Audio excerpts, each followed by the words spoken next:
Dan di sini sebetulnya ini pernah saya sampaikan ketika saya di UTM, di University Teknologi Malaysia. Nah, apa yang terjadi pada era industri 1? Ya, di situ orang masih menggunakan steam power, masih menggunakan teknologi yang sederhana, ya, istilahnya masih manual semua. Tapi 2.0, ya, masa produksi di mana orang-orang sudah mulai menyeting bagaimana membuat satu kendaraan, bagaimana membuat mesin uang dan seterusnya. Dan industri pada 3.0 ini sudah menggunakan komputer, sudah menggunakan namanya akselerasi. Saya pertama kali belajar komputer itu tahun 93. Itu pun bukan dari orang Indonesia. Saya belajar dengan bahasa Inggris, lalu kemudian saya masuk di kursusnya Microsoft Word selama kurang lebih 1 tahun, sehingga belajar tentang program itu. Padahal saya itu dulunya nggak ngerti bahasa itu, karena dari pondok dulu mulai kelas 3. Mulai awal ayolah kita jauh berikan aman semuanya dibayar ngaji 40 Qur'an 40 wahab terus muhadzab ya Bukhari Muslim bacana petuk pokoknya sarang dengan Mbah Mun terus pokoknya dia ini cita-cita ini kira-kira jadi kiai itu loh 40 itu dadaan terus kuliah ini memang pun maksudnya apa? Di sini ketika era industri 4.0, jadi di sini adalah yang disebut dengan cyber physical system. Jadi orang bisa kena gangguan tentang apapun yang dimaksud oleh orang yang ingin mengganggu melalui dunia. Jadi menurut saya ada anak-anak kira-kira umur sekitar 14-15 tahun itu diganggu dengan menggunakan satu sistem yang pura-pura nanti di dalam apa itu intinya terus kena jaringan. Akhirnya mereka bisa jatuh cinta sama orang yang tidak dikenal. Ini kasusnya. Ada orang sisik 6 tahun punya kekasih dari India, belum pernah ketemu, tapi begitu ketemu langsung mau melamar.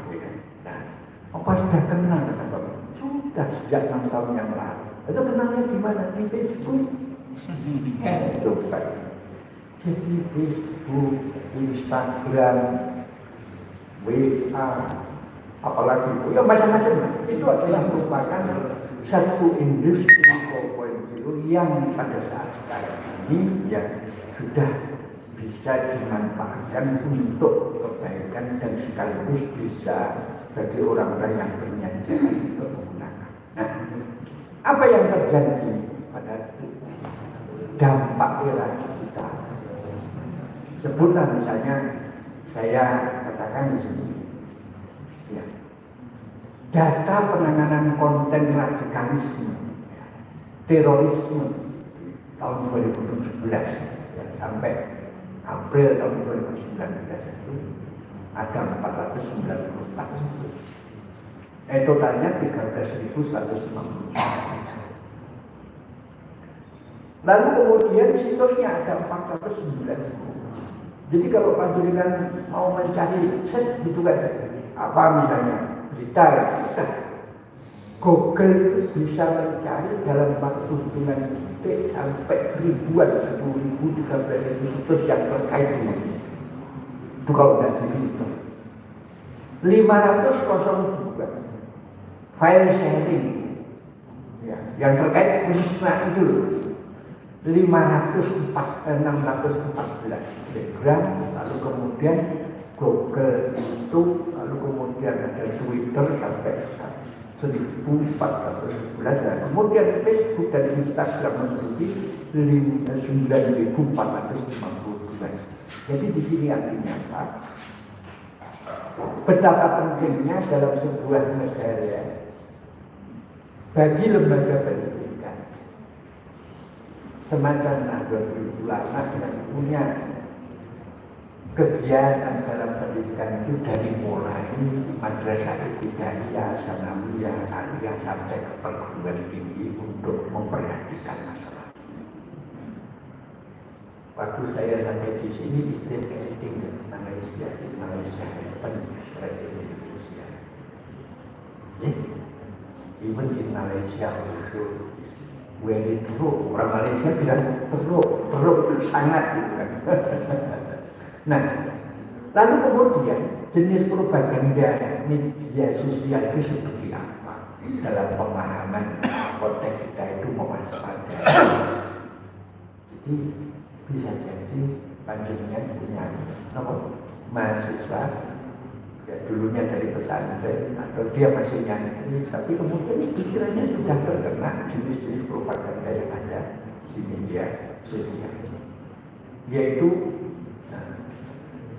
dari penelitian yang sudah dilakukan, ini real data, speak with data, jadi bukan jadi ini ya. Ini jadi penyebaran paham radikal, propaganda, khilafah, terus ada istilah hijrah, tata cara pembuatan hukum, ajakan jihad, amalia, istishhadiyah, ini sudah sangat luar biasa di berbagai jaringan internet seperti yang dikatakan tadi. Hijrah, apa hijrah itu? Pindah. Jadi kalau pindah itu maksudnya bagaimana? Orang semacam kita ini dia bukan dosa, kakak bid'ah, kakak banyak melakukan apa? Purofat macam-macam. Hijrah mereka membuat. Biasanya anak-anak yang kena korban semacam ini adalah anak-anak gadis remaja, ya kan, atau pemuda yang mereka kurang mendapatkan sentuhan daripada komunitas dalam konteks sebagai pemahaman agama yang benar, lalu mereka kena pengaruh. Banyak kan daftar jadi anggota, dikumpulkan di dalam Facebook atau di gambar atau Instagram atau di dalam WA, ya. Terus nanti dikirim, nanti dimintoin. Lalu kemudian bisa itu lalu kemudian didoktrin macam-macam. Jadi kalau panjenengan itu misalnya menjadi orang yang ingin penasaran itu coba saja berselancar di situ. Nah, tentunya ya masih yang muda-muda lah, kalau yang sudah tua-tua itu sudah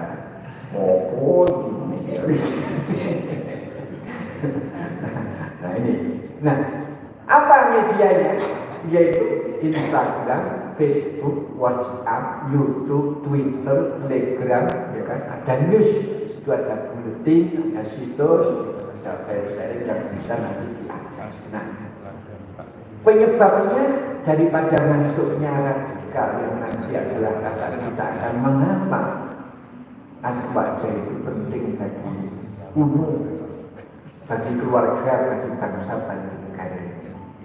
Karena radikalisme itu masuk karena kurang kuatnya filter sebagai hal yang memudahkan organisasi radikal masuk melalui rumah ibadah, lembaga pendidikan, juga termasuk lembaga kursus dan kampus sekolah untuk melakukan rekrutmen dan regenerasi anggota. Jadi almarhum Kiai Hasyim Muzadi itu pernah saya tanya waktu Sugeng, waktu itu saya getol-getolnya, saya tahu mulai tahun 98 itu orang belum begitu banyak ke internet itu. Saya sudah rekod saya di depan internet itu 18 jam sehari semalam. Nah itu sampai tukang internetnya itu percaya sama saya. Akhirnya terus pokoknya kalau pulang dia stay here, no problem for you. Jadi saya itu sampai di TV jadi asistennya yang memegang internet. Padahal masih mahal waktu itu. Waktu sekitar 98, saya itu tahun 98, 96. Itu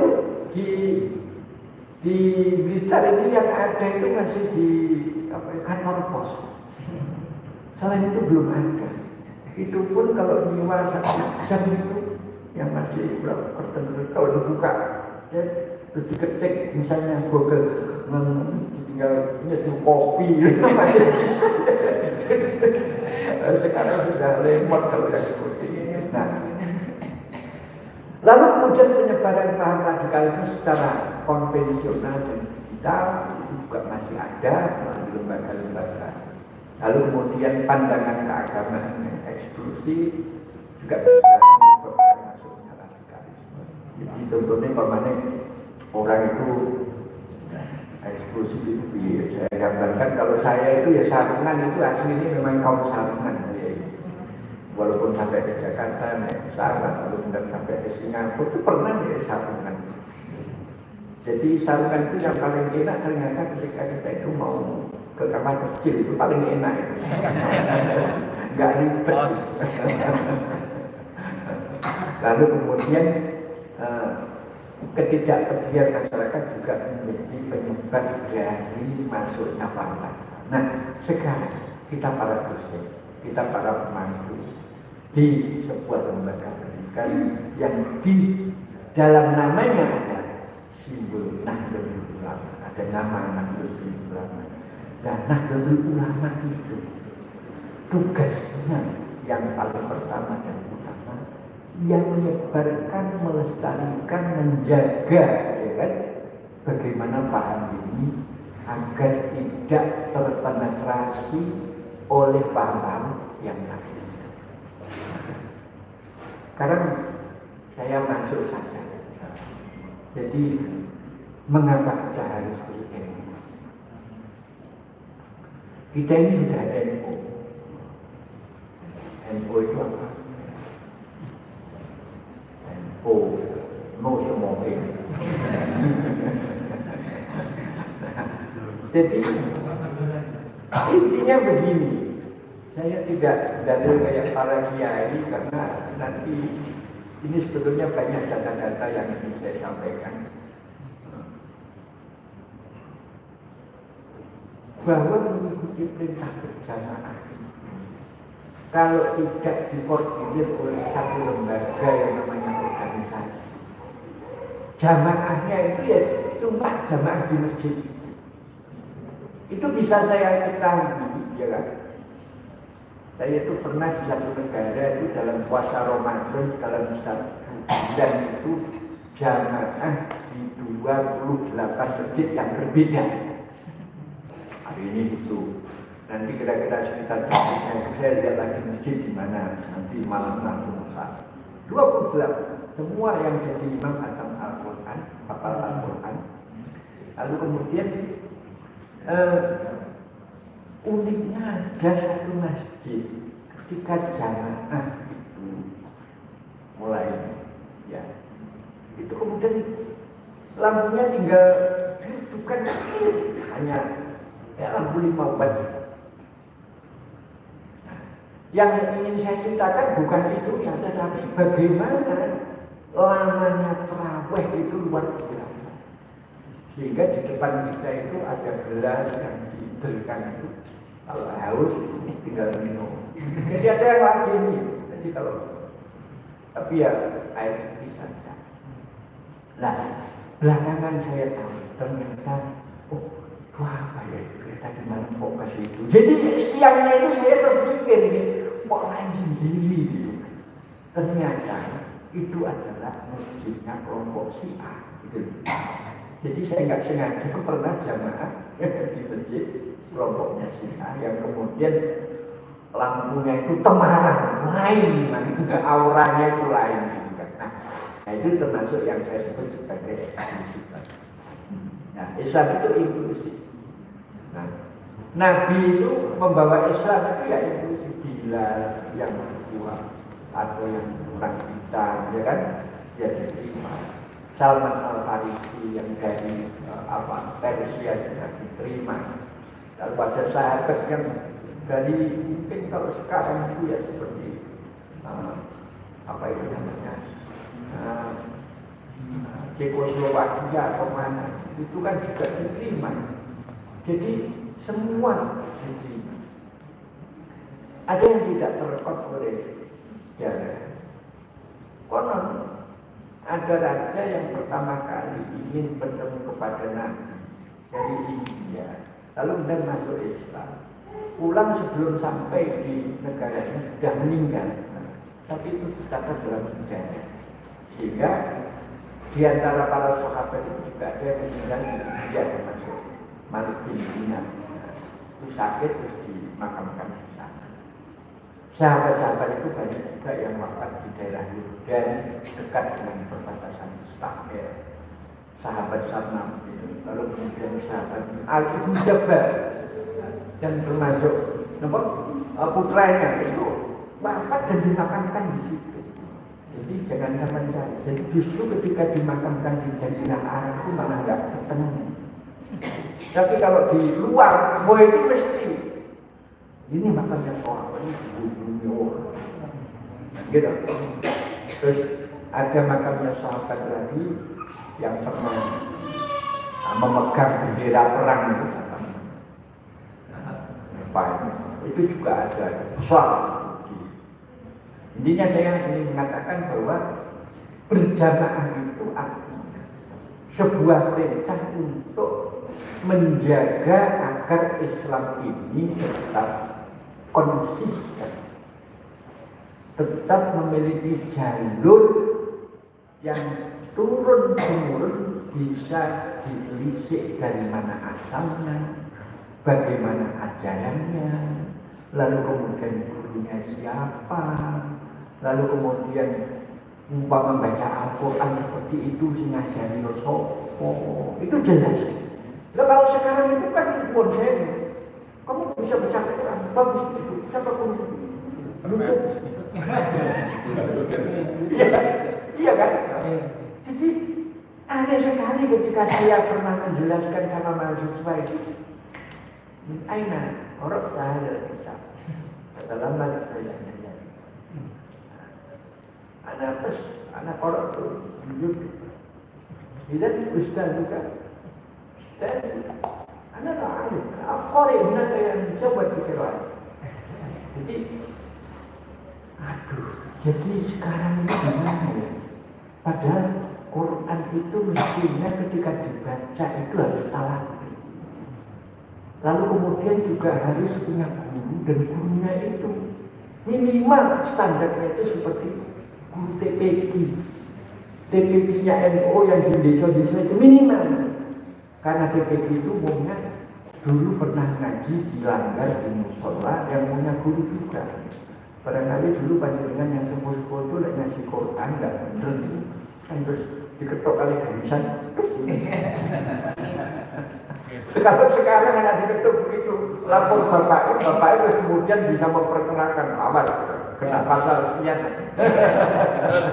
Jadi nggak berani. Nah, lalu kemudian apa menjaga ideologi berjamaah itu artinya termasuk di dalamnya jangan sampai kita ini ideologinya dulu dan ideologi itu apa.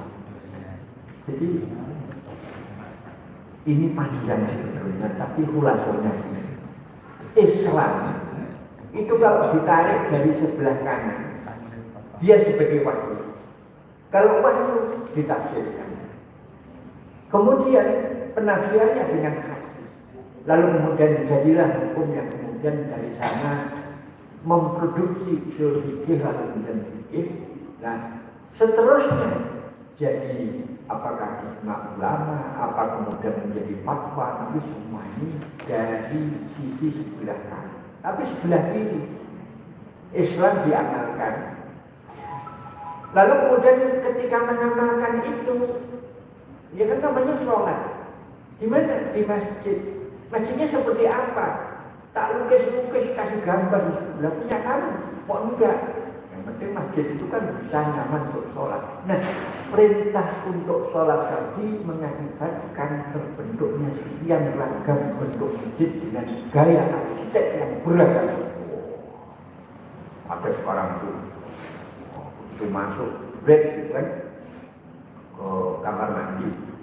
Nah, kita kan masih ini kok enggak kerannya itu kok lurus-lurus saja, rupanya sudah pakai infrared. Itu langsung di airnya kan begitu. Kita ini dari desa itu kan kadang-kadang ya kamsel kan. Kayak begitu, macam begini. Ya begitu masuk ke kamar kecil, ya sudah.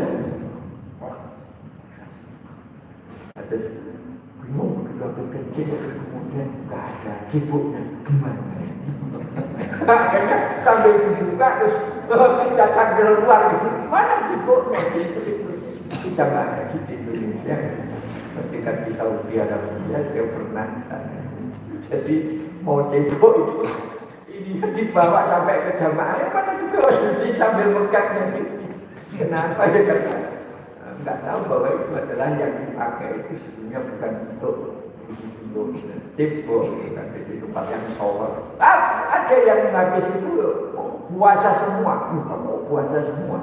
Iya tadi gimana? Saya kencing di situ nggak bisa. Akhirnya ya saya ginikan gitu. Jadi jamaah itu macam-macam. Nah, lalu kemudian ada amalan kebaikan, ada Islam di Nusantara, ada kejelasan silsilah dulu, ada keilmuan yang jelas. Jadi artinya berjamaah secara organisatoris yang seperti kita ini adalah bisa dikategorikan menjaga sekian banyak kebaikan. Gitu. Lalu kalau tidak ber-NU bagaimana? Tidak ada bimbingan ulama. Kalau tidak ber-NU beraspaja bagaimana? Ideologinya bisa sesat. Bahkan cara istimbat hukumnya juga sembarangan. Bahkan kehilangan tradisi-tradisi yang baik. Ajarannya menyimpang dan akibat dampak daripada teknologi digital terjadi kalau tidak berjamaah. Jadi bagaimana sekarang menjalankan aktivitas berjamaah beraswaja tetapi berjamaah, ya ini penting. Lalu bagaimana kalau saya itu pernah ya, kemarin itu waktu di Mesir, lalu diundang disuruh memberikan tausiah di PJI Mesir. Saya dulu sudah gini aja, nanti kalau saya ke sana apa hiburannya yang khas NU? Ini enggak. Kalau ada hadroh baru kemudian saya akan datang. Saya datang. Waduh, sama. Jadi kalau kita tertangan kabita. Nah itu kan ternyata di Mesir itu anak-anak kita yang terampil itu. Mukul ada tertangan. Apa yang ingin saya sampaikan kepada panjenengan? Ternyata bukan hanya di Mesir, bahkan di Sudan, tempat-tempat yang lain, yang namanya orang lokal juga tertarik dengan tradisi-tradisi yang dikembangkan oleh Nahdlatul Ulama. Dalam konteks ini artinya sampai-sampai mereka boleh nggak kami ikut? Boleh. Syaratnya bagaimana? Ya syaratnya mengikuti jamaah. Jamaah seperti apa? Ya seperti ini tadi. Inilah isinya bahwa kita dalam hal bermasyarakat itu beradaptasi dengan tetap menjaga tradisi.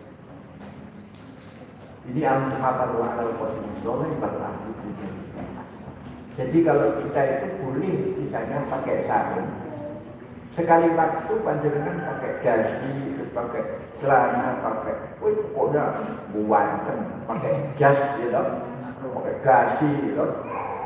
Ya. Tapi terus ya, kemudian panjenengan harus proper kalau seperti itu. Itu harus celananya celana polo. Setelah ini celana training kan gitu kan. Tapi orang itu memang kadang-kadang paling tidak peduli. Jadi sering saya lihat dia pernah menyambut tamu, belum tahu kamu itu misalnya presiden Gus. Fotonya tidak ada. Terus gimana? Ya, pokoknya dia naik pesawat ini namanya ini. Akhirnya itu saya harusnya waktu saya sambil membayangkan ini mesti begitu. Keluar yang pertama kali habis itu mesti ngerokok. Dan betul.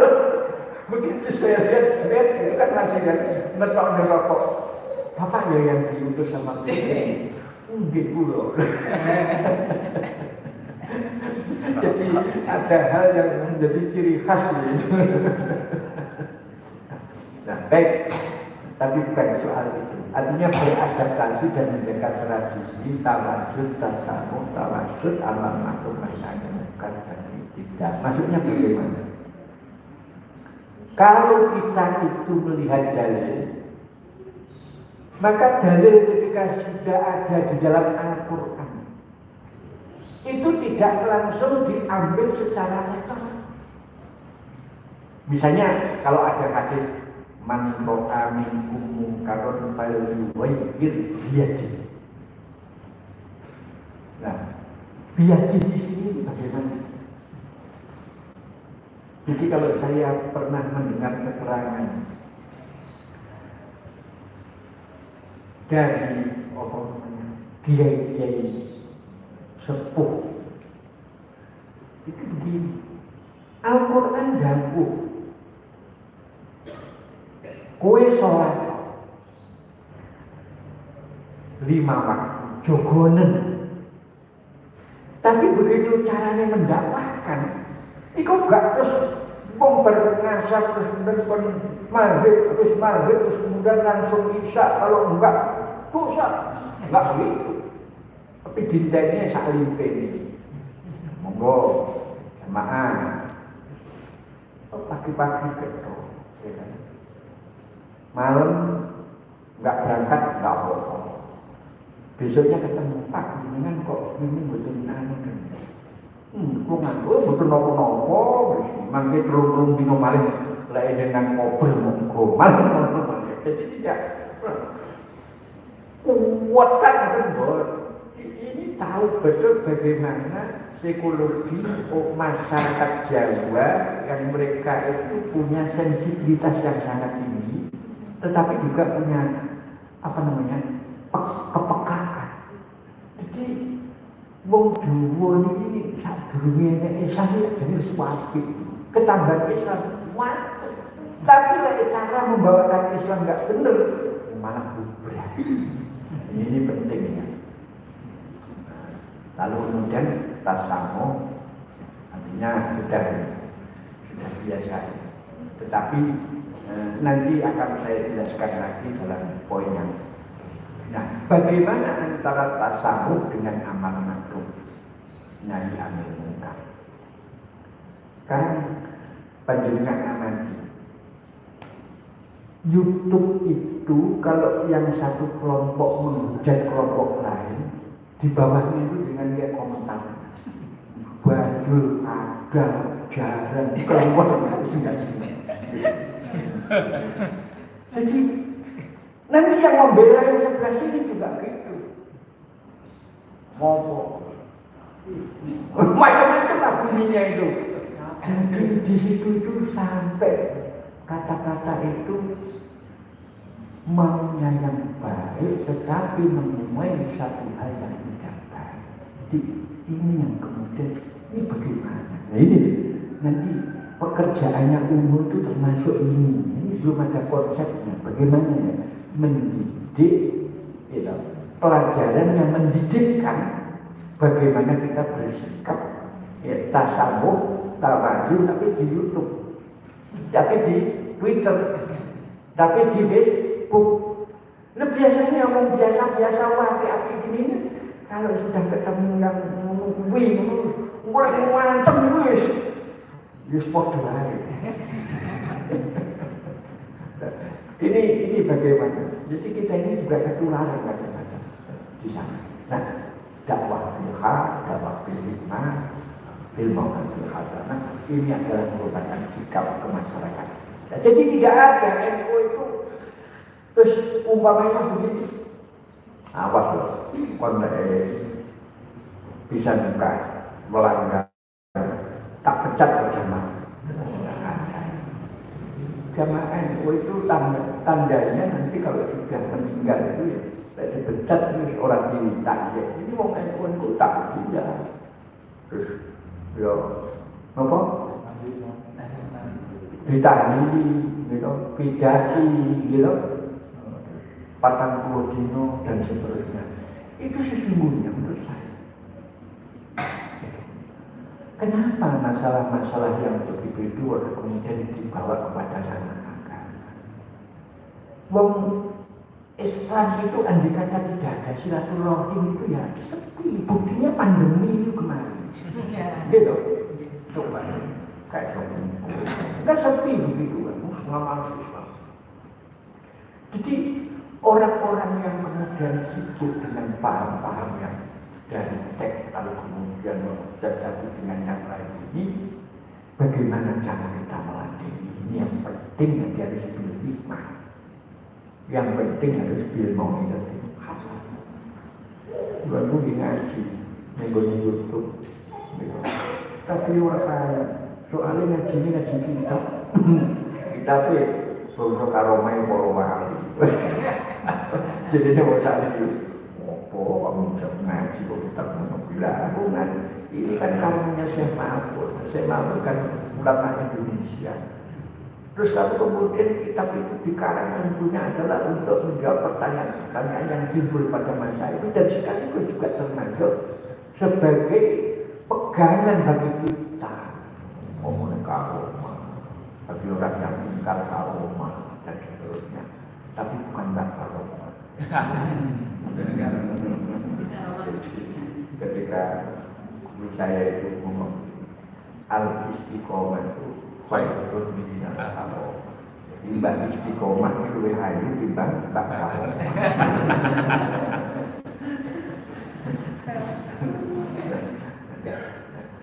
Lalu kemudian dalam pikiran keagamaan mengembangkan inovasi dan mengembangkan kebaikan-kebaikan. Jadi lembaga legisikal mungkin kesannya lah terus menjauh. Kesan pertama menggoda, tapi begitu masuk berantakan. Sehingga kalau tidak begitu kurang NU-nya. Saya itu pernah ya, jadi satu hal yang menurut saya sangat penting untuk diperhatikan.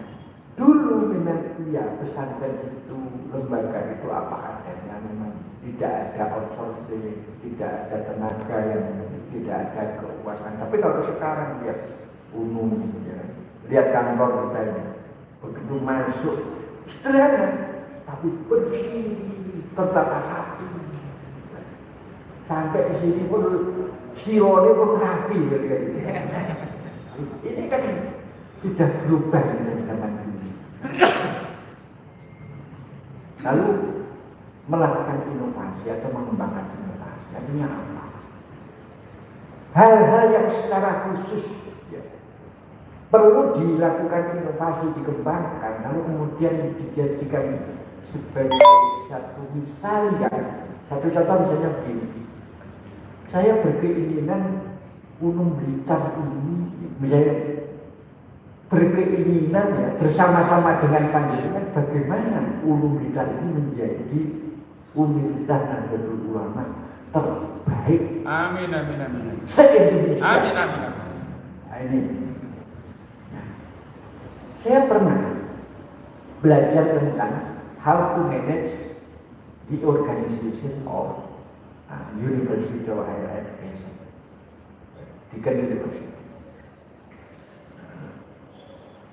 Itu profesor-profesor ngajarnya enak, buka koyok kita itu sepertinya ini jadi equal, jadi kita mahasiswa dosen jagongan.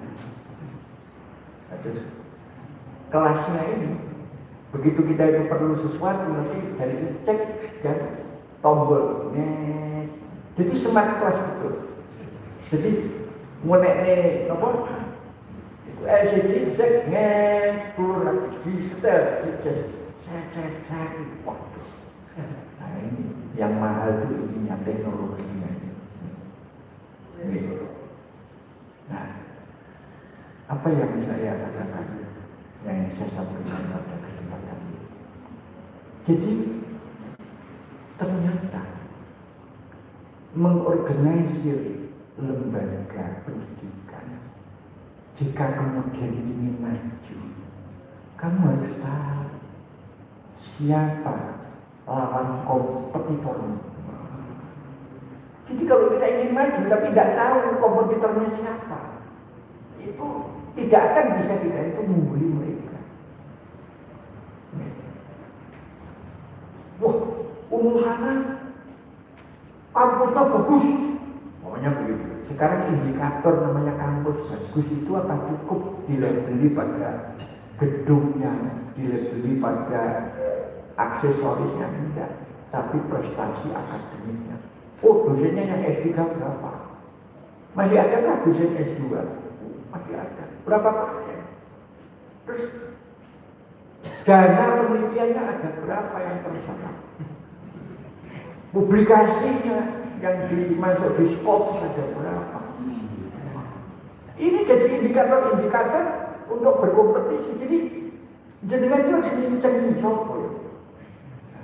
Jadi disinilah maka nanti namanya sesuatu yang menjadi kelemahan kita unggulkan, ya, kita push untuk kemudian bisa mengalahkan kompetitor kita.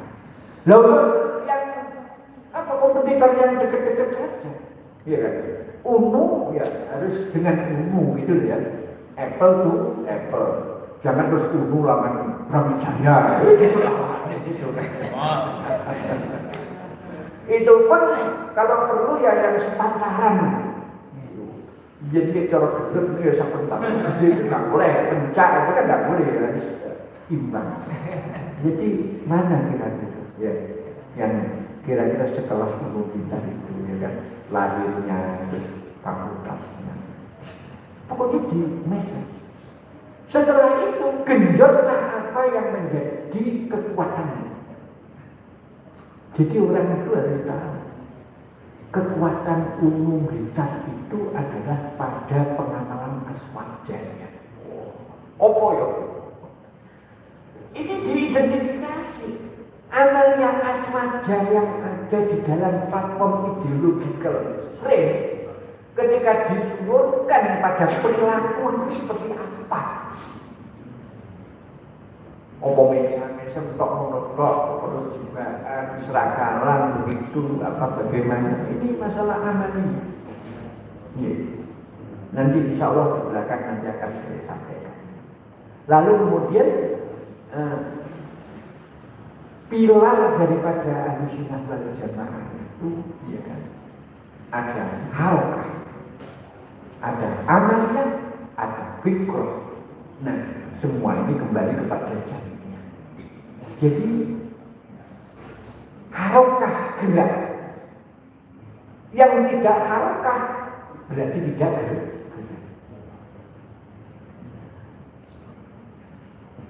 Maka ketika organisasi itu akan digerakkan pada satu momen tertentu mencapai satu tujuan, kita ingat bahwa dulu NU itu lahir karena faktor-faktor situasi yang mengharuskan ulama itu melakukan konsolidasi. Waktu itu Yang namanya mazhab 4 sudah tidak boleh dikembangkan di Masjidil Haram. Ada isu makamnya Nabi mau dipindahkan, mau diapa. Ulama-ulama Sunni, ya kan, yang dulu menjadi guru-gurunya para ulama kita, itu sudah tidak mendapatkan tempat. Intinya, paham Nabi pada waktu itu sudah meresap, kitab-kitab sudah mulai diseleksi. Nah, saat itulah maka NU tampil.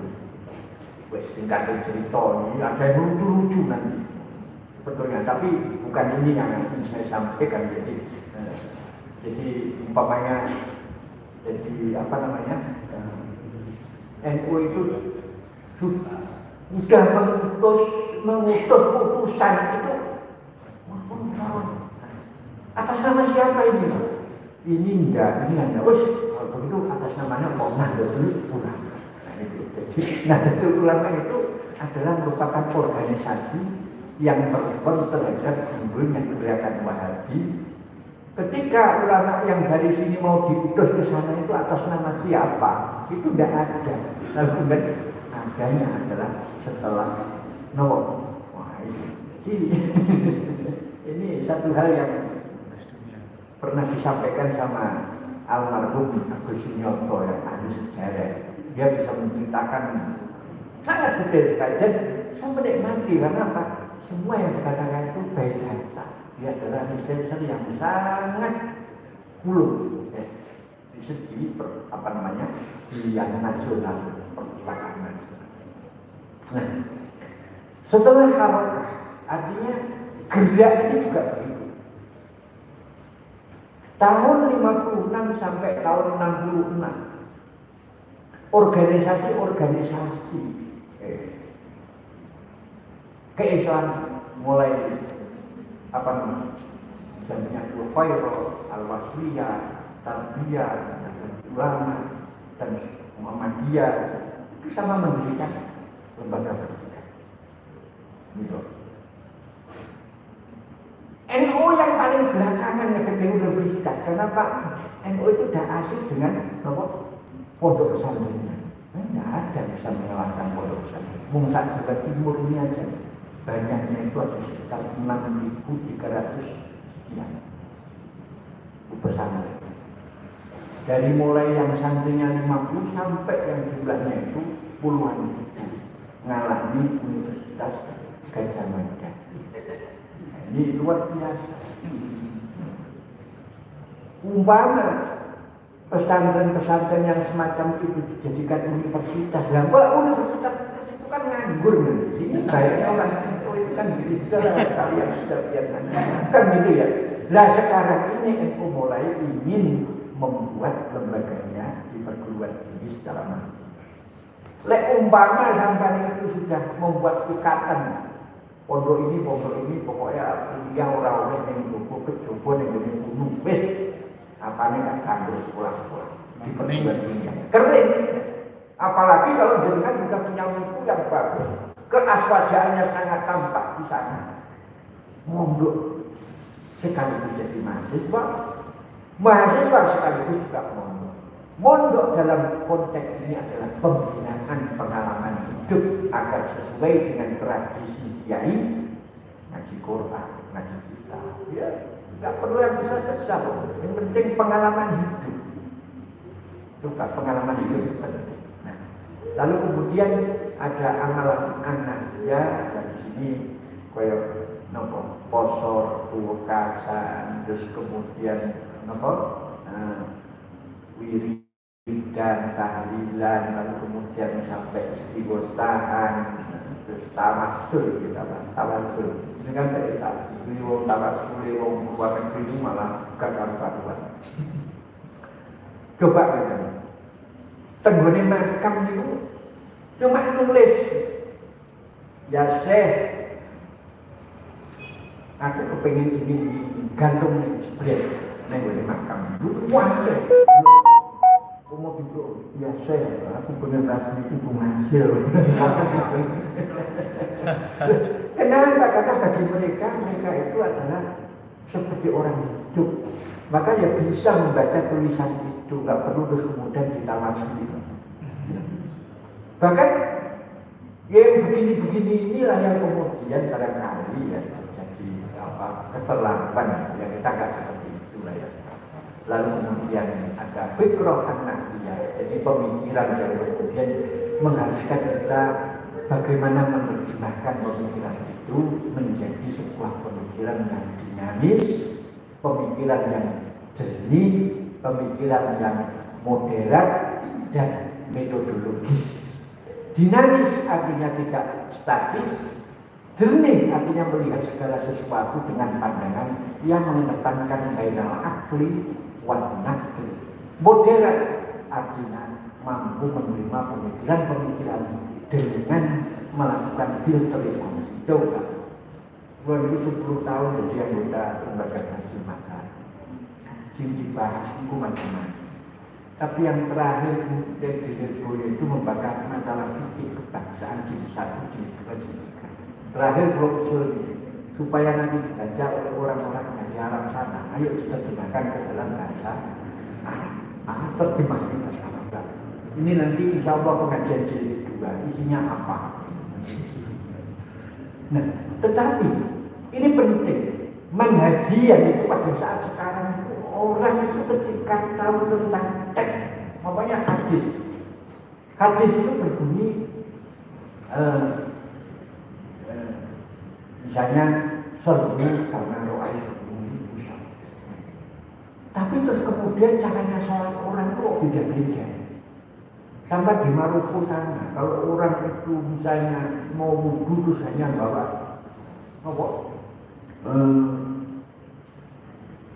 batu, karpet tayamum, tapi batunya berubah nih. Terus sudah, akbar, sampai itu makmum gerem toh. Tapi ketika kita itu dengan pandangan dinamis moderat, yang begitu itu bisa ditolong kan? Misalnya Anda sholat, kita masih di Blitar saja ya, nggak ketemu lah. Masjid itu disiapkan saja ya, gitu. Lalu kemudian disiapkan juga namanya batu 3. Itu untuk sholatnya orang Syiah. Mereka harus tidak menyentuh bumi ini kecuali bumi itu yang dianggap yang terikat Allah kan. Jadi coba kalau misalnya panjenengan hidup dalam situasi seperti itu bagaimana? Tapi unik, saya pernah memperhatikan satu masjid ini yang banyak itu siapa? Sunni. Kalau dulu Sunni yang trip pertama, terus kemudian yang kedua, trip kedua Syiah. Jadi ketika orang Sunni itu sedang sholat, mereka tunggu di luar. Tapi begitu orang Sunni sudah selesai, Allah baru kemudian mereka sholat. Jadi baik-baik saja. Saya pernah bertanya, hal aindakum hunaka yasihu nikahul mut'ah syekh. La. Man qail. Satu ketika saya jalan, blok kita blok siang. Jadi blok dari mahasiswa itu. Waktu mahasiswa. Terus dia itu di fakulti fisika. Waktu kalian nomorku dekat. Pulau betul. Enten hadis itu man akrohukum minni manzilatan aktarukum mut'atan. Sesuai begini. Siapa yang paling dekat nanti dengan aku, dialah yang paling banyak nikah. Ada doa ini. Jadi mereka sebetulnya nggak mau mengakui secara jihad, ya kan? Nah, ini mungkin sebagai satu pandangan yang barangkali perlu yang kita itu melihat secara nyata. Nah, manhaji artinya kita itu punya pikir. Nah, prinsip harokahnya seperti apa? Menjaga yaitu tadi menguatkan takwi kesamaan wa ta'atan setia. Ciri daripada NU Aswajan mesti taat pada guru, taat sama dia. Yang nggak taat itu mesti biasanya orang pada NU. Jadi lah mana ada coba NU itu gimana harus taat sama dia, gila. Nopo mesti taat dia itu sendiri, kalau mesti mandu.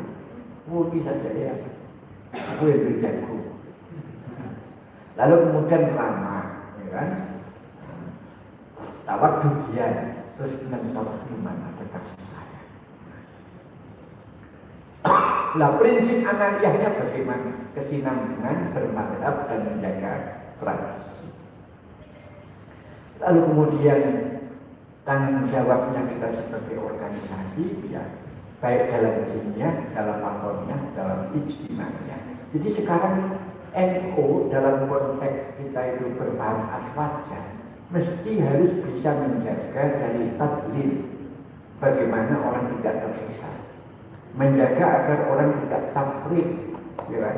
Berpecah belah, menjaga orang tidak takfir, saling mengkafirkan, menjaga orang tidak tafsir atau mengubarkan hal-hal yang tidak baik, tidak menghendaki antara irtidat.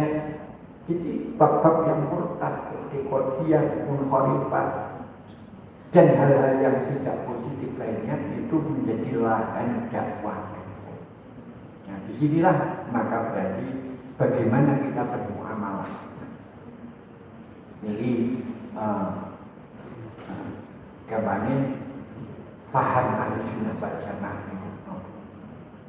Jadi di sini diurai. Lalu kemudian di dalam keterangan ini juga diurai. Lalu kemudian di dalam keterangan berikutnya juga diurai. Artinya apa? Saya tidak ingin mengulang. Intinya bahwa yang namanya Ahlussunnah wal Jamaah itu adalah merupakan di dalam satu kesimpulan yang sederhana secara syar'i, yaitu jejak yang diridhoi oleh Allah, lalu kemudian menjadi pijakan dalam beragama, dan pijakan itu pernah ditempuh oleh Rasulullah atau orang-orang yang menjadi panutan dalam agama seperti para sahabat dan seterusnya.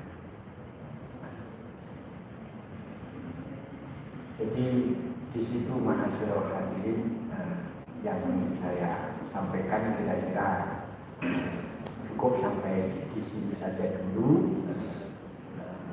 Sekarang bagaimana kita mengemas menjadi sebuah pemahaman yang bisa diimplementasikan dalam kehidupan sehari-hari, itu sesungguhnya ada slide yang kedua.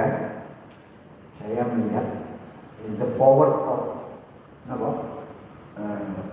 saya sebut the power of ulfah, the power of ihsan. Nah, ihsan, ulfah, ya kan? Terus kemudian ulfah.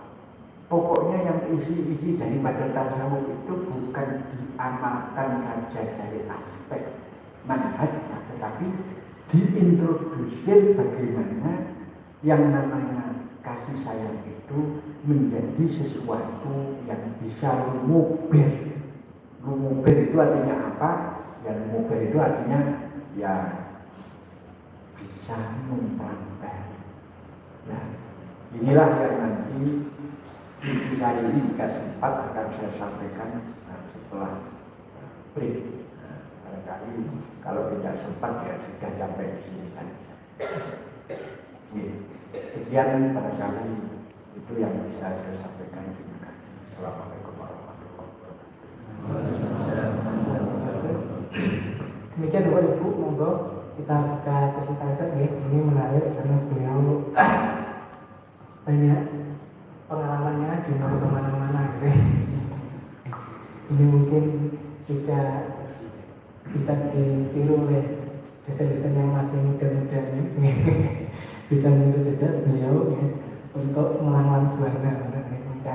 aman untuk kemudian nanti dicari yang terbaik untuk dicakni di UNU kita dan di NU kita. Monggo, mungkin ada yang kita buka dari pertanyaan dari bapak-bapak, ibu, monggo. Nih, Pak Fauzan ini yang ahli-ahlinya ini. Monggo. Assalamualaikum warahmatullahi wabarakatuh. Ingin memperkenalkan diri, saya Fauzan dari UNU kita. Alhamdulillah dapat ilmu banyak dari jenengan ini. Izin untuk bertanya, ya, yang pertama, ketika paham aswaja anahiyah ini sudah tersebar luas lewat sarana teknologi di medsos, apakah masih berlaku ya ada kaidah yang menyatakan al-isnad min-ad-din? Bukankah aswaja ini sangat menjaga sanad? Karena dengan berkembangnya medsos ini kan sanad kita semakin kabur. Atau bahkan bisa jadi saya ketika nonton YouTube-nya Gus Baha, saya mengklaim muridnya Gus Baha. Saya jadi santrinya Habib Ali Al-Jubri. Sejauh mana aswaja anahiyah itu bisa melegitimasi sanad dan juga bisa memverifikasi suatu kebenaran yang itu dalam koridor aswaja? Karena kadang di medsos sekalipun sesama aswaja saling serang ya. Loh, kita itu yang mana saling menyesatkan satu sama lain gitu. Itu yang pertama. Yang kedua, ya, ini saya tertarik ketika ada aktivitas saya mengkaji kitab-kitab Taurat para ulama Nusantara yang mungkin masih jarang dibahas gitu ya. Tapi tantangannya ya ini, bagaimana kita bisa mengkontekstualisasi kitab itu yang ditulis oleh ulama pada zaman itu, yang problemnya terjadi di zaman itu dibawa di zaman sekarang. Karena ada sebagian orang yang skeptis duluan, ragu. Loh, ini tahun 2022 yang dikasih itu karomah wali. Lebih berkaromah lebih berkaromah mana, wali atau cryptocurrency? Lebih berkaromah mana dengan Bitcoin? Jadi kadang orang berpikir, loh, kita kan harus maju ke depan, pikirannya, tantangannya banyak. Loh, ini kok apa aja dia mengkaji kitab-kitab ratusan tahun terdahulu. Jangankan ratusan tahun terdahulu, kita di kampus saja, ketika ada textbook literatur 20 tahun yang lalu, udah dilarang sama dosen pembimbing, nggak update, ini nggak update. Loh, ini aswaja anahiyah ngajinya 200 tahun yang lalu, ini kan mundur. Maksudnya gimana tantangannya bisa mengemas kitab terdahulu agar menarik di zaman sekarang. Terima kasih ya. Assalamualaikum warahmatullahi wabarakatuh. Assalamualaikum. Monggo yang lain dari ibu mungkin, dari ibu atau dulu. Monggo.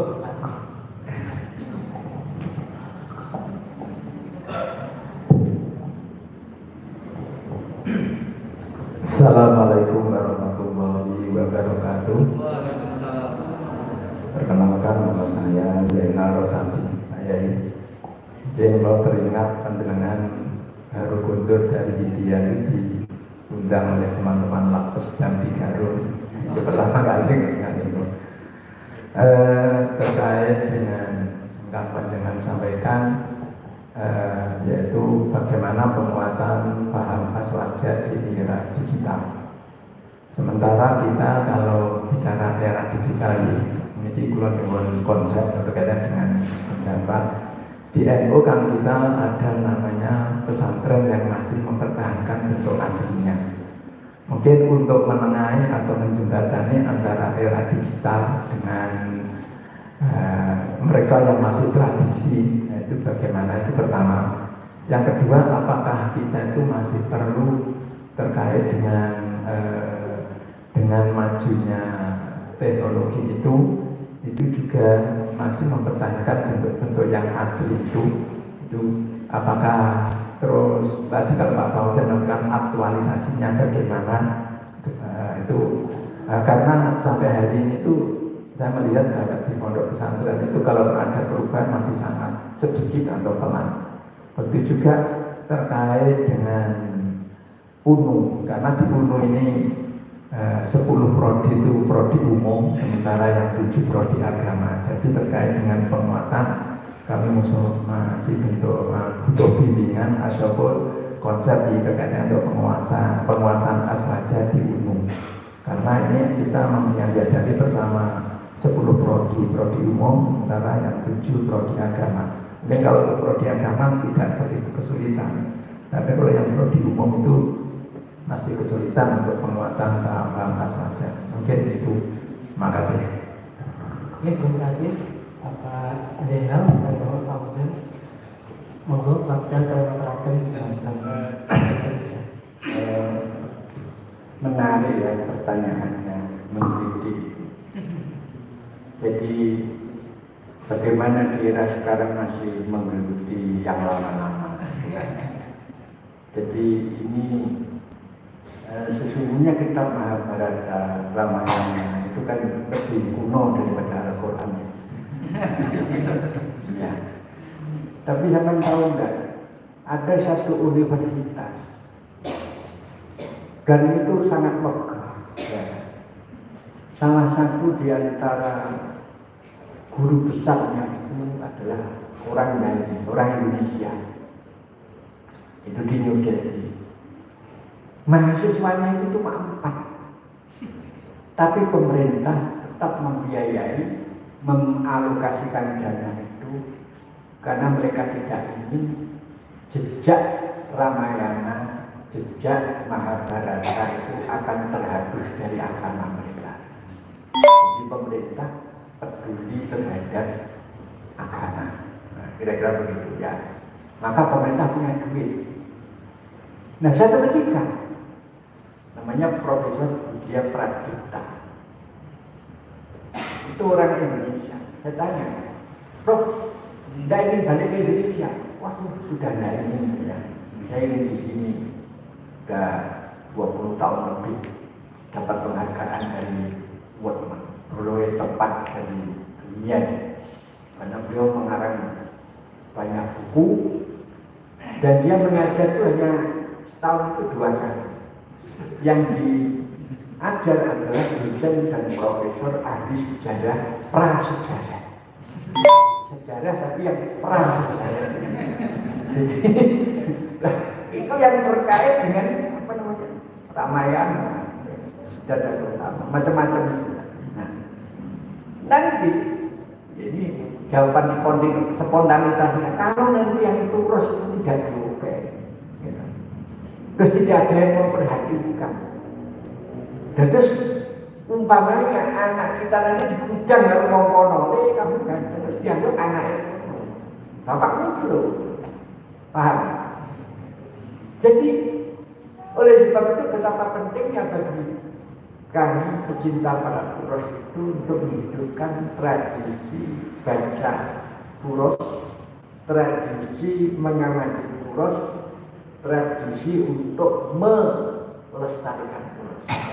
Sekaligus dalam upaya ke sana itu kalau orang itu melihat puros, ini ada kitab Buyatul Adiyah. Nah itu ngomongnya soal wali, karomai para wali. Tetapi bukan berarti tidak ada relevansinya dengan kondisi kekinian. Karena apa? Kamu percaya karomah itu berarti kamu itu percaya kepada nubuwah. Kalau kamu nggak percaya sama karomah, kamu nggak percaya sama nubuwah.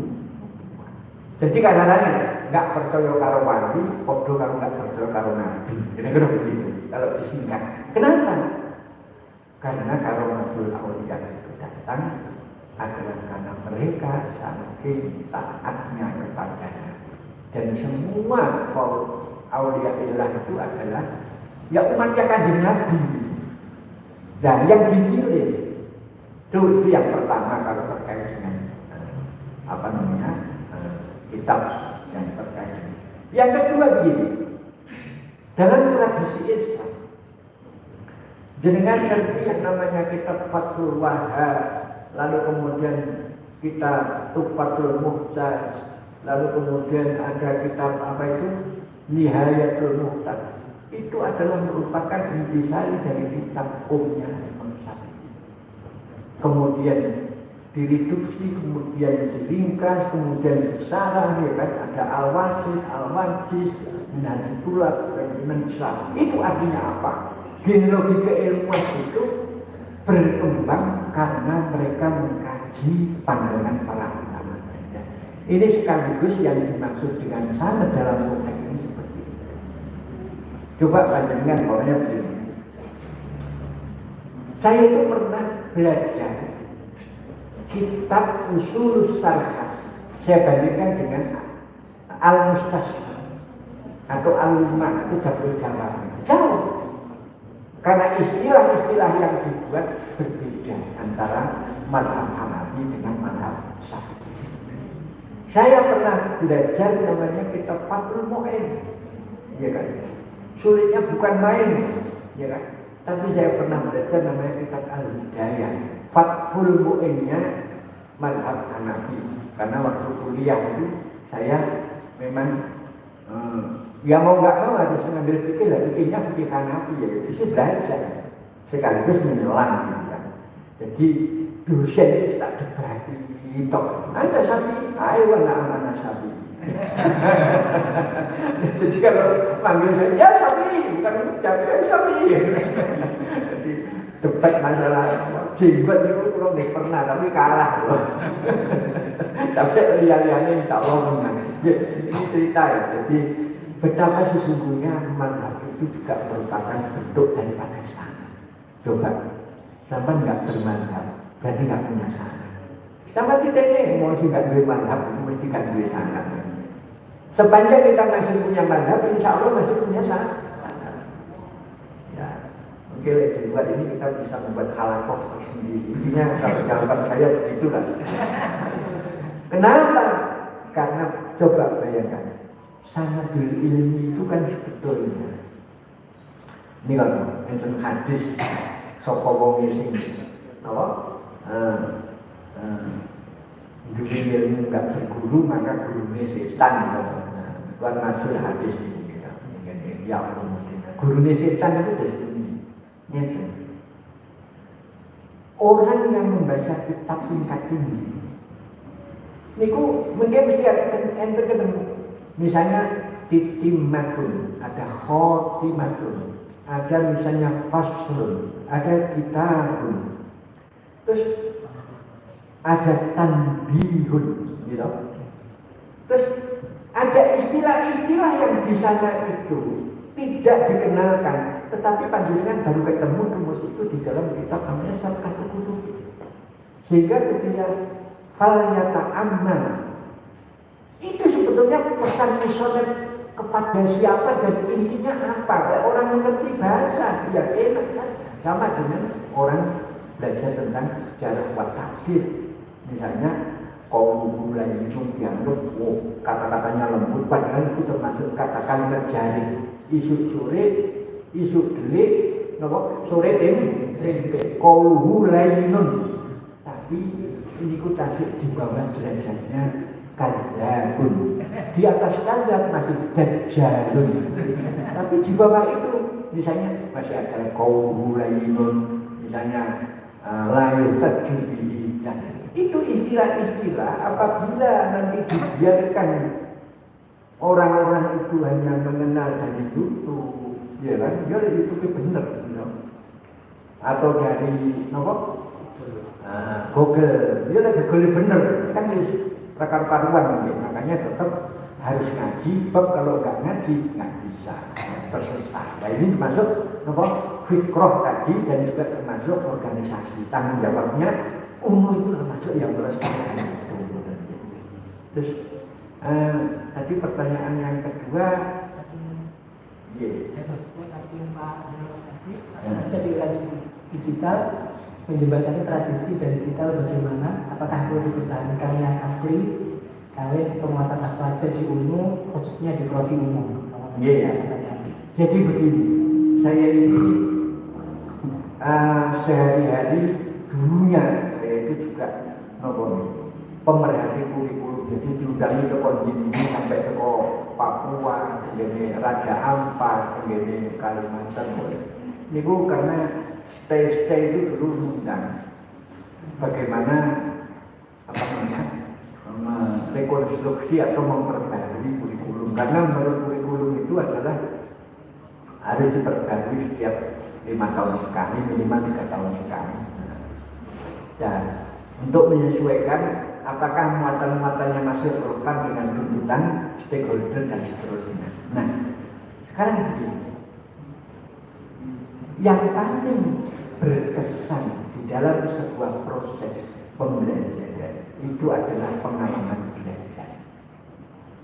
Maka ketika kita itu ngajar dengan sistem online itu yang tidak ada hanya satu, yaitu pengalaman belajar itu tidak ada. Makanya terus hilang semua musuh.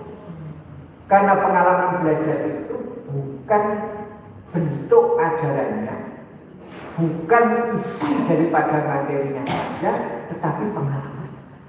Macam-macam. Makanya kan di sini kalau kita cerdas masih umum, tapi kalau bisa mengkondisikan dan kurikulumnya itu harus sesuai dengan atmosfer kita. Wis pinter dhewe kuwi yakin kudu rahasia. Bagaimana menengah 2 jam tapi kok terus kemudian bisa membentuk satu karakter. Dan ini bocor ini. Bocor isi lalu. Jadi begini, ini sebetulnya di luar konteks tapi tidak ada. Pokok itu dengan ceritanya yang masuk dijumping. Jadi satu ketika saya itu melihat universitas yang ada itu dari berbagai negara, non muslim juga ada, muslim juga ada. Itu tapi kalau kita datang ke tempat itu semuanya Islami. Maka misalnya ketika di kantin itu tidak ada laki-laki dan perempuan duduk berada-ada, nggak ada. Terus kemudian jalan ini hanya dilewati oleh perempuan, jalan sebelah sana hanya untuk laki-laki. Aku penasaran begitu pemuka wakil rektor bidang kerjasama, saya bilang, how did you make this rule of the university such very excellent? Jadi ternyata mengapa yang namanya sebuah universitas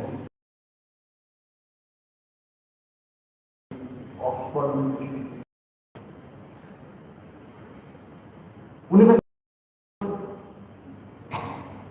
intinya setiap segala sesuatu yang terkait dengan aktivitas mahasiswa di dalam kelas atau di luar kelas itu harus ada SOP. Tahu SOP yang ada di fakultas kami ada berapa? Ada 145. Dulunya masih 95. Sekarang ada 100. Sekarang nggak ada lagi. Jadi sampai camping pun ada SOP-nya. Makanya terus di situ itu luar biasa. Jadi ke kantin ada SOP. Ya kan? Coba kalau nanti guru ngajar itu atau dosen ngajar SOP-nya, pokoknya pertama harus baca istighosah. Coba ya kan, terus doanya harus doa mau kafaratul majelis ya kan. Terus nanti apa? Ketika dekan akan memberikan pelatihan harus namanya tahlil, pokoknya begitu. Ya kan jadi SOP. Jadi tidak perlu itu harus dimasukkan dalam kurikulum, tetapi menjadi hidden kurikulum yang kemudian bisa dicampur dengan nilai-nilai yang lain. Gitu. Jadi ini rahasia. Universitas kayak ini aja belum saya pikir kok itu ya, dan gini pesan saya. Jadi perkuatlah dengan perpustakaan digital. Ya. Saya sekian bulan yang lalu dengan Dr. Ginandar dan Dr. Rasid itu mengadakan seminar menelisik tentang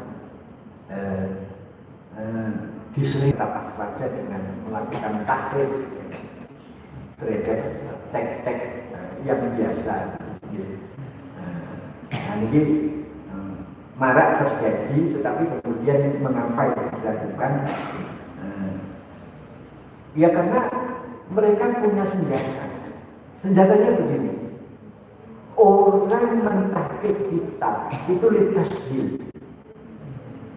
Makanya harus kalau lafadznya sunni harus ada. Ya. Kalau hadisnya harus ada rujukan.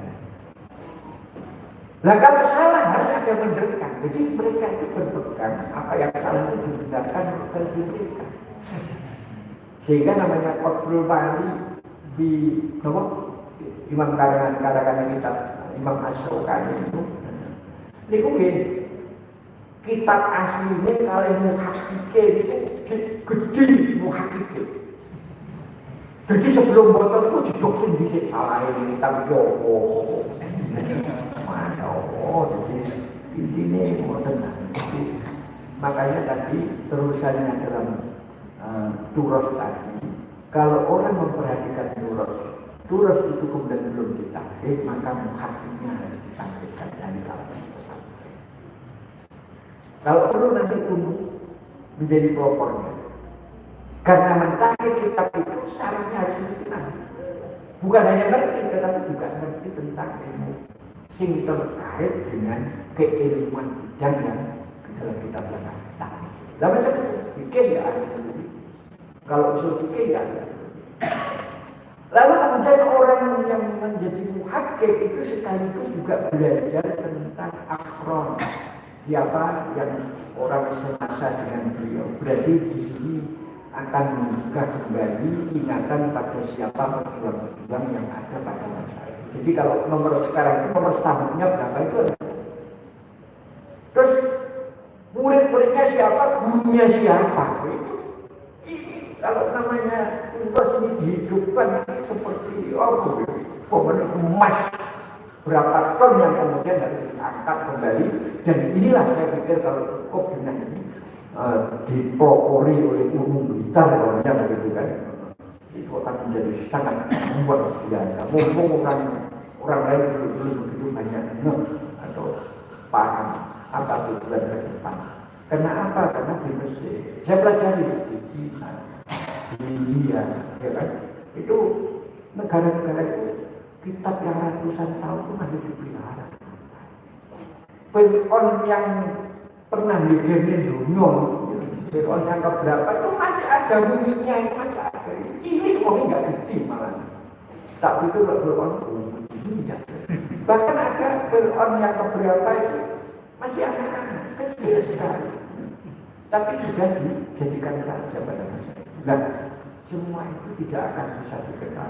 Fir'aun saja itu dulu, orang kitab. Ya, terima kasih. Terima kasih. Jadi ini kan beberapa insan buku. Karena sambung pertanyaan ini masih ada sambung nih. Yang ini kasus dari dia Amalia jadi saya akan tambahkan mungkin 5 menit saja. Gini, semua yang disebut dengan karakter, ketika yang dikaitkan dengan Al-Quran, hadis seperti ini, memang beriksan itu kue yang bawa dengan bersialah berdoa, ya kan? Berdoa kue berisikan. Nah, coba sekarang kalau kita ihsan itu kita kembangkan dalam tradisi bermuamalah dengan sesama orang kampus. Potongannya sama kan duit tahu tani. Apa boleh menjelaskan apa? Hari raya begini. Jadi kalau sudah ihsan itu saat dunia dijalui orang mau pinjaman tidak ngerti.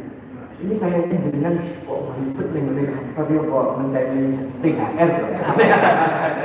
Itu ihsan itu kalau muncul dalam perilaku kehidupan tata organisasi kita itu sangat bagus sekali.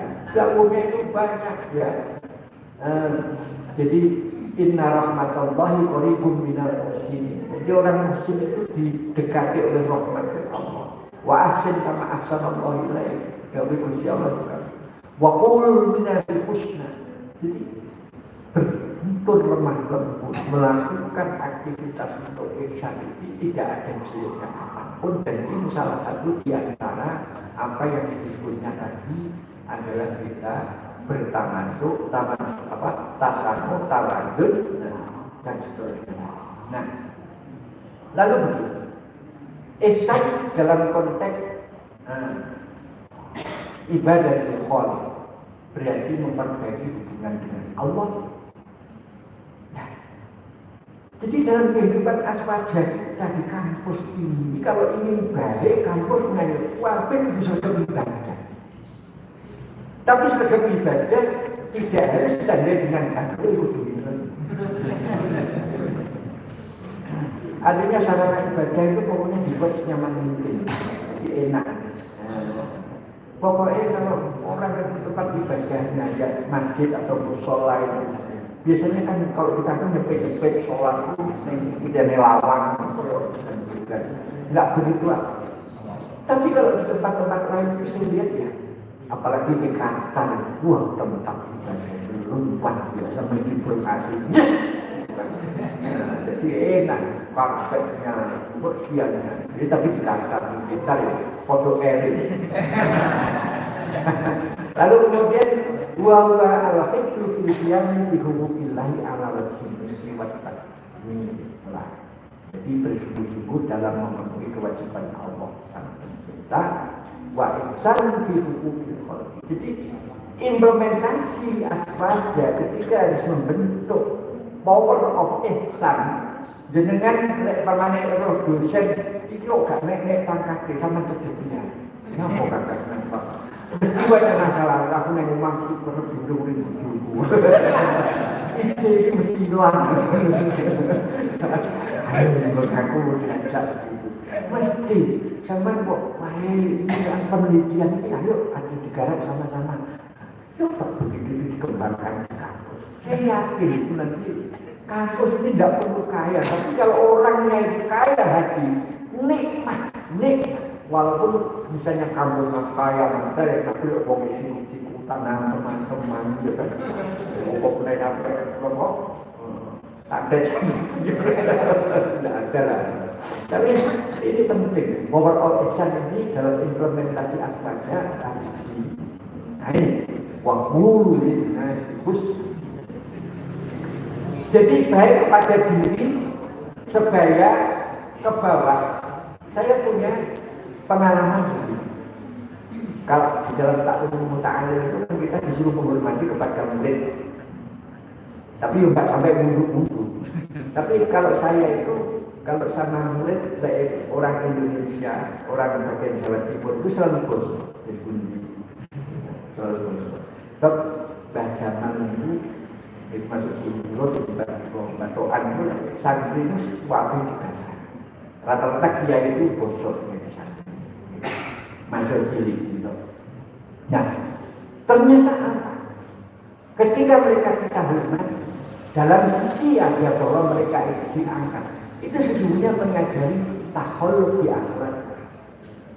Jadi karena munculnya adalah bukan kita itu dihormati lalu kemudian muru-muru lalu kemudian nyelek-nyelek pokoknya aswaja menjadi power of ihsan, maka yang muncul yang namanya kampus ini menjadi kampus yang damai, kampus yang terang, yang kira-kira walaupun umpamanya gajinya itu pas-pasan tapi berkah.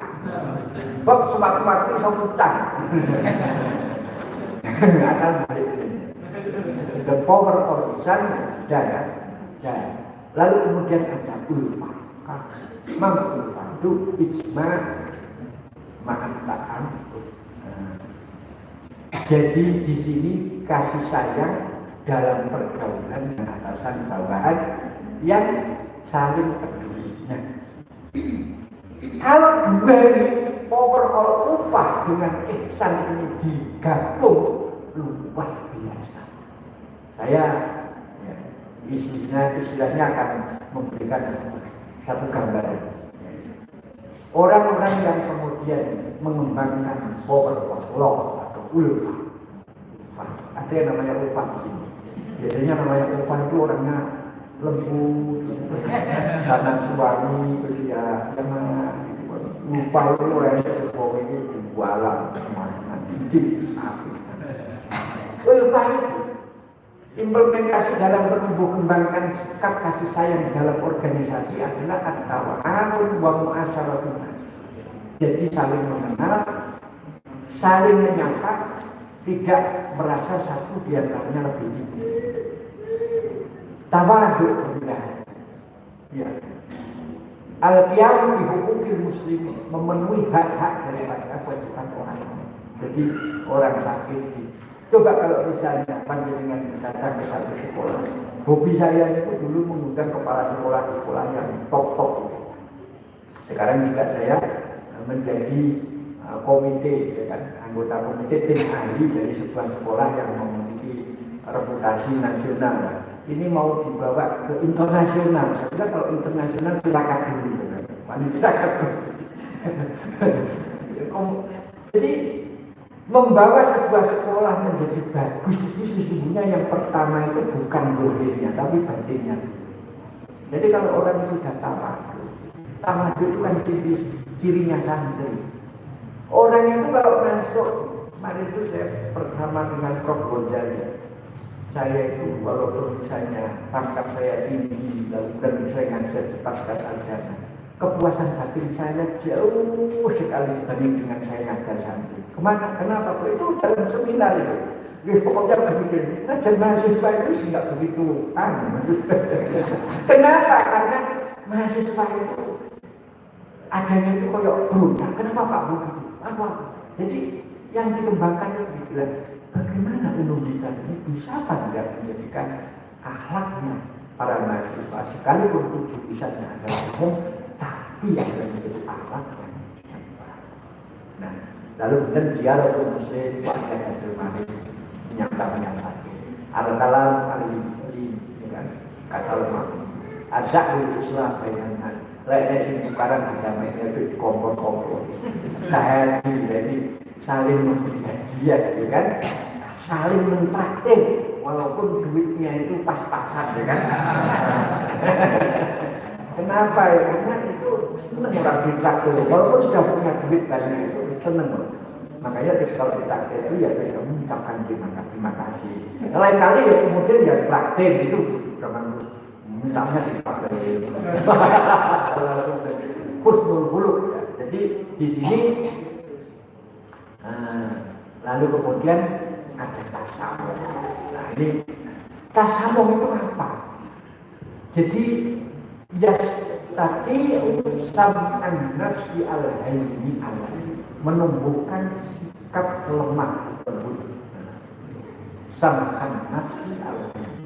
Jadi kalau karakter itu berarti termasuk karakter yang nomor berapa ya?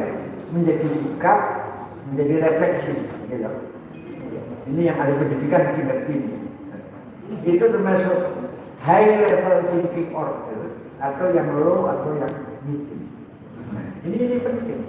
Jadi ketercapaian pada tingkat bagaimana membentuk power of tasamuh itu tidak hanya di dalam lambe, tapi bagaimana universitas ini menjadikan kehidupan dalam kesehariannya itu seperti itu. Kiatnya tadi oke, ya sama nanti dan kali-kali kita saya apa. Nah, lalu kemudian di sini ada yastaqi wa yastaqbila al-maqadir birridha wa membuat hati bisa menerima pemberian Allah dengan megah. Wa antal farah bi aktsari qisdin min mahabbatina, menumbuhkan rasa cinta kepada orang lain, biqatul nafsi, menumbuhkan kepercayaan. Ini semua pokoknya tasamuh itu kalau diamalkan menjadi positif, tidak negatif. Nah, lalu kemudian sudah itu saja ya. Saya pikir ini masih banyak karena itu pernah saya latihkan di pegawai angkat itu loh, pegawai bagian kelautan, jadi pelayaran. Jadi, ternyata setelah itu mereka kan juga bukan orang Islam saja, tapi yang mendengarkan, malah yang mendengarkan dengan sungguh-sungguh itu yang beragam. Moderatornya itu orang Hindu. Lalu kemudian yang open ceremony-nya orang Kristen. Itu materinya saya kasih aswaja, tapi aswaja saya bungkus dalam perilaku. Ya aswaja sebetulnya. Masya Allah, ternyata mereka itu sangat terima kasih Pak. Kami nanti kalau mengadakan ini ada bintang 5. Oh, tidak usah bintang 5 lah, bintang 7 saja. Ya, saya pikir kok begitu. Jadi NU itu lah, koyok ngomong, ya anu teman-teman itu gampang. Jadi saya sedikit. Tapi serius, serius. Ya, saya pikir sekian saja. Kalau ada kesilapan saya mohon maaf. Dan insya Allah kita masih akan bisa bertemu kembali dalam waktu dan kesempatan yang lain. Wassalamualaikum warahmatullahi wabarakatuh. Ya, terima kasih Yai, sangat syukur sekali dengan dia banyak sekali pengalaman yang beliau bagi kepada kita. Selain itu juga ada tugas-tugas yang mungkin ini bisa menjadi kewajiban kita. Selain tadi SOP itu ternyata bisa kita gunakan untuk hidden kurikulum yang nanti di 10 prodi mungkin bisa kita jalankan, ataupun nanti terkait turos tadi yang monggo ini kalau ada lembaga yang mau mengambil alih untuk kemudian jadi pilot project di Unumana.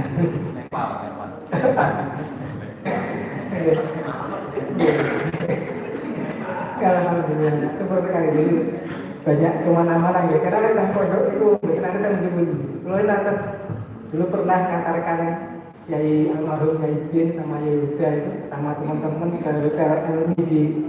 di Surabaya itu. Kita sama teman-teman, ada teman itu yang keamanan, bagian keamanan. Waktu ke toilet itu masuk ke toilet yang perempuan. Nah, katanya apa? Kan gambarnya yang perempuan kayak gini ya. Kalau laki-laki langsung gini, perempuan kayak gini. Itu katanya sarung. Jadi masuknya ke situ. Alhamdulillah, untuk gak ada cewek-cewek di dalam. Kalau ada kami apa itu.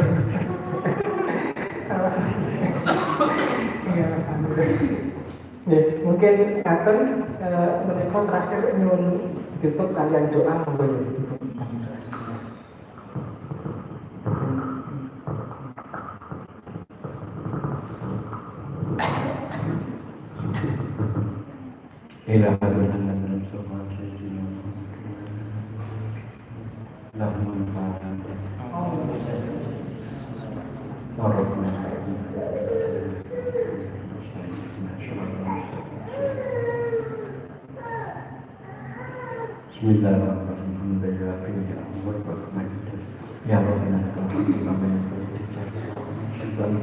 Allahumma shalli wa sallim ala sayyidina Muhammad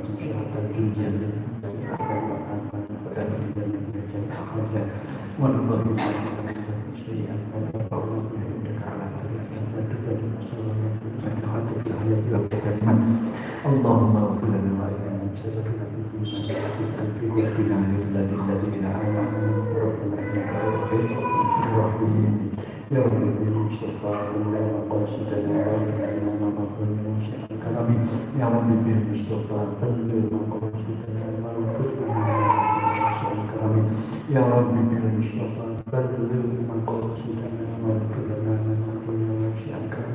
ربنا ظلمنا أنفسنا وإن لم تغفر لنا وترحمنا لنكونن من الخاسرين ربنا آتنا في الدنيا حسنة وفي الآخرة حسنة وقنا عذاب النار وصلى الله على سيدنا محمد النبي وعلى آله وصحبه وبارك وسلم بسم الفاتحة.